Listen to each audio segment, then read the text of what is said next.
and welcome back. So 24 hours has elapsed and I have now got my bowl of fruit that's been soaking since yesterday, sucking up all that lovely goodness, and I've just got to add my last ingredient and then put it into my pan for steaming. So 50 grams, not a lot, but don't forget you have got breadcrumbs in there. So 50 grams of flour is going to go in. This is self-raising. And then give it your spoon, give it your stir with your spoon.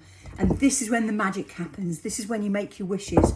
So I'm going to wish really hard, Make a wish, get the children involved.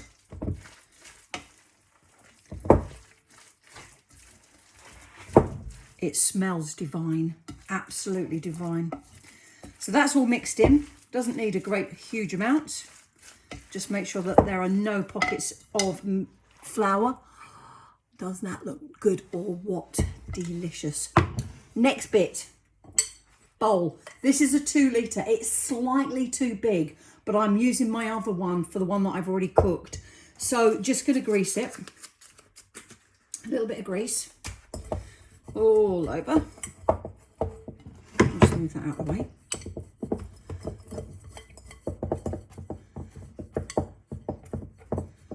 And then I like to put a piece of greaseproof in the bottom just to help me get it out.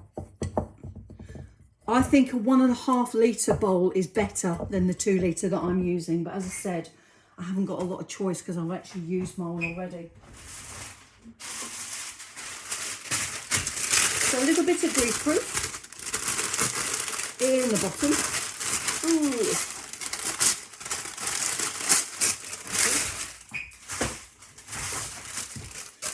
Make it into a circle.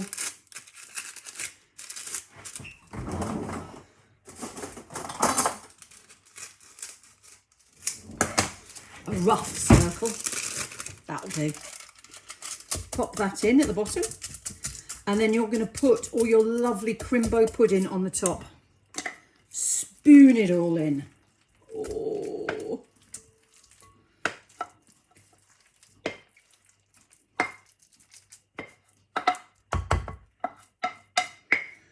I cannot tell you how good this smells. It is absolutely divine. So spoon it in. Squash it until it's all flat.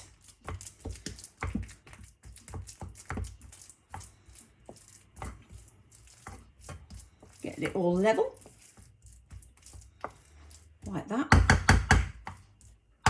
As I said yesterday, if you haven't got a glass bowl, it really doesn't matter. You can use plastic. You can use an earthenware bowl. It really doesn't matter. Greaseproof on the top. And then I am going to use some sticky plastic, some cling film, and all I'm going to do is just tie it loosely on the top. And what I have done is I've double folded it, so it's actually 2 layers of cling film.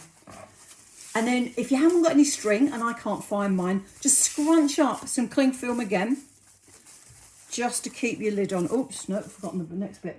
I'm going to use a tea towel, because this is the way that my mum did it, and this is the way that I'm going to do it as well. So just to keep it on, bit of cling film. It won't melt. You'll be absolutely fine. And then if you just do the corners, this gives you a handle so you can tie it and you can lift it in and out of your saucepan. If you haven't got a steamer, then you can get the biggest saucepan that you've got, upturn a bowl like that, stick, so this goes into your saucepan, water around the outside, put your bowl on top and it will steam exactly the same way. So if you haven't got a steamer, don't worry about it. Do it that way, which is the way that we always did as a child. So tie that, and it is now secure enough that it will, ooh, like that. Okay, that's how it's going to steam. I'll do that in a minute, but this is the one that I made yesterday. So Let me just unwrap it and you'll be able to see.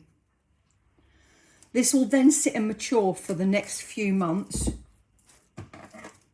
See, the cling film has lasted, absolutely no issue.